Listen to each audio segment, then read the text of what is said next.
mayoritas masyarakat Indonesia itu puas atau senang dengan Pak Jokowi. Kalau surveinya indikator 75%. Karena saya adalah orang yang puas kepada Pak Jokowi, senang kepada Pak Jokowi dengan segala argumentasinya.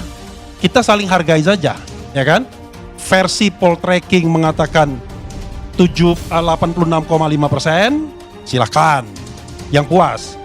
Versinya Burhanuddin Muhtadi mengatakan 75%, silakan. Tapi versi polling Refli Harun itu dengan 187.000 voters itu mengatakan 90% tidak puas dan 77% diantaranya sangat tidak puas.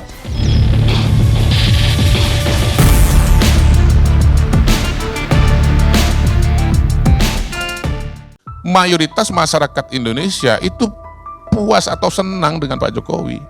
Kalau surveinya indikator 75%. Ya. Ini bukan buat saya ini bukan jawaban terhadap kritik kepada Pak Jokowi. Enggak, itu dua hal yang berbeda.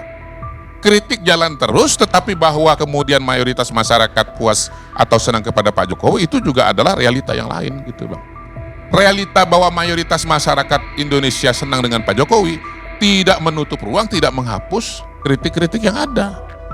Tapi kritik-kritik yang ada itu mungkin ya, kemungkinan ya, dan saya yakin itu tidak diterima dan alam pikirannya itu berbeda dengan yang 75%. Kritik itu akan resonansinya kuat terjadi kepada yang 25% yang tidak puas. Ada satu hal yang ingin saya tambahkan ya, tidak membantah Godari, tetapi perlu ada pembanding yang kita juga harus paham soal survei ini. Saya membahas survei yang tingkat kepuasan itu 86,5% dari Poltreking. Kemudian saya juga membahas survei yang 75% dari Burhanuddin Muhtadi. Apa yang namanya itu? Indikator politik. Jadi begini, saya menganggap ada sebuah keanehan ketika mereka merumuskan pertanyaan. Karena gradasinya itu in between, gray area. Satu, dia katakan sangat puas, oke? Sebagai pilihan alternatif pertama. Yang kedua, bayangan saya dia akan mengatakan puas, gitu ya. Ternyata bukan, cukup puas bahasanya. Yang ketiga, bahasanya kurang puas. Saya menganggap tidak puas, tapi ternyata kurang puas. Yang keempat, tiba-tiba sangat tidak puas, langsung jumping begitu. Nah kemudian terakhir baru tidak tahu atau tidak menjawab. Saya bahas ya, ini kok pakai gray area ini, ada kata-kata kurang puas sama cukup puas. Dan ternyata dari 86,5% itu mayoritas 70% lebih mengatakan cukup puas. Cukup puas. Kalau kita bicara soal kualitatif, bingung juga saya cukup puas itu maksudnya apa. Lalu saya memberikan bandingan, ini bandingan ya. Saya tidak berpretensi bahwa saya pasti benar, tapi saya melakukan perbandingan. Saya bikin polling di RH Channel ya. Kalau tadi kan kalau survei ya bolehlah diikuti 1.200 orang ya, yang katanya multi-stage random sampling. Saya kemudian membuat ya pertanyaan terbuka saja yang jelas, tegas, tidak abu-abu. Yaitu pertanyaannya adalah, apakah Anda puas dengan kinerja Jokowi? Ya, pertanyaannya. Kemudian yang ikut dalam polling ini adalah jumlahnya 187.000 orang. 187.000 orang. Saya tidak lagi up ini sebenarnya, jadi 13 hari yang lalu, tapi sebenarnya dia operating 3 hari saja, 187.000 orang itu. Jawabannya adalah A, puas 5%. Kemudian B, sangat puas 2%. Kemudian C, tidak puas 13%. D, sangat tidak puas 77%. Kemudian tidak tahu 3%. Maka kalau kita gabung antara puas dan sangat tidak puas, ya kan? Tidak puas dan sangat tidak puas, itu jumlahnya adalah 90%. Nah, ini adalah versinya Refli Harun. Kita saling hargai saja, ya kan? Versi Poltreking mengatakan 86,5%, silakan. Yang puas. Versinya Burhanuddin Muhtadi mengatakan 75%, silakan. Tapi versi polling Refli Harun itu dengan 187.000 voters itu mengatakan 90% tidak puas dan 77% diantaranya sangat tidak puas. Itu. Nah, di ruangan ini saya adalah minoritas. Tetapi di luar sana saya adalah mayoritas. Karena saya adalah orang yang puas kepada Pak Jokowi, senang kepada Pak Jokowi dengan segala argumentasinya. Nah, kalau teman-teman misalnya bisa mengatakan ada 1000 kesalahan Pak Jokowi, ya saya juga bisa membacakan 1000 prestasinya Pak Jokowi. Oh bisa, ya. 366.000 kilometer jalan desa. Rakyat di desa senang nggak? Senang. Tadi jalannya jelek, sekarang jalannya jadi bagus.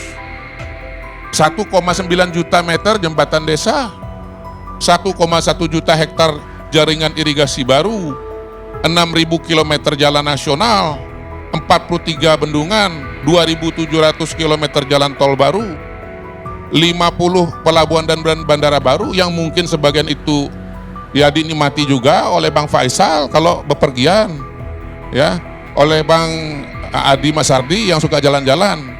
Kalau Ray kayaknya memang kurang jalan-jalan. Tingkat kemiskinan nasional menurun dari 11% jadi 9%. Kemiskinan ekstrim turun dari 6% jadi 0,8%. Ya. Indeks pembangunan manusia naik dari 68 ke 74. Kalau 1000 udahlah kita percaya Ya, aja. Bang, kasih waktu sebentar lagi Bang. Ini Bang dari tadi 6 kali 30. Saya ini belum seperlimanya ini Bang. Semua Tolong yang- kasih waktu Bang. Semua yang disebutkan itu verifikasi Bang. korupsi semua. Iya Bang, makanya kan tadi bilang 1000. Saya juga punya 1000 gitu loh. Ya, Ini tadi cuma 25% dibilang. punya 1000, yang 75% juga punya 1000. Dikit lagi Bang ya, dikit aja nih Bang ya, dikit Bang. Bukan tadi Pemerataan desa, ya kan? Nah, desa mandiri naik dari 174 di tahun 2016 menjadi 11.000 di tahun 2023. Ya, desa maju dari 3.000 naik jadi 23.000. Desa tertinggal turun jauh dari 33.500 jadi 7.000.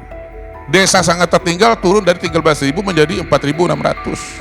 Happy nggak orang-orang di desa ini yang kualitas desanya jadi naik, yang status desa tertinggalnya jadi turun? Happy Pak. Fufu Fafa itu mana kasus hukumnya? Per hari ini saya lihat nggak ada kasus hukumnya Fufu Fafa. Nah kalau memang kasus hukumnya nggak ada, maka tidak ada alasan untuk mengatakan pelantikan itu harus ditunda. Lebih daripada itu saya mau tambahkan, yang memilih Gibran sebagai wakil itu 1 Pak Prabowo, 2 partai-partai koalisi. Ya, jadi Pak Prabowo berkepentingan dengan Gibran, berkepentingan. Partai-partai politik berkepentingan nggak dengan Gibran? Berkepentingan. Lebih jauh daripada itu, ya, Pak Prabowo ini mau segera dilantik. Kalau ada instabilitas, ada masalah, apakah itu tidak mengganggu bagi Pak Prabowo?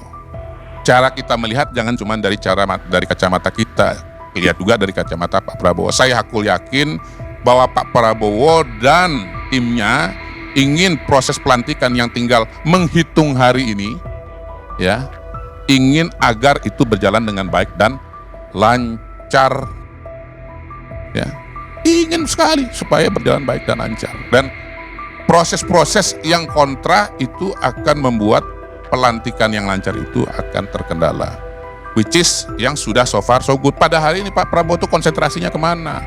Gak mikirin Fufu Fafa.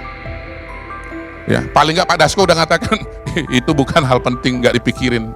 Yang jadi concern Pak Prabowo sekarang ini apa? Susunan kabinet, nama-nama menteri, nomenklatur kelembagaan. Itu yang jadi isi kepalanya Pak Prabowo, bukan soal-soal yang tadi banyak disebut, apalagi ya tidak melantik, ya tidak membawa Gibran untuk dilantik sebagai calon wakil presiden.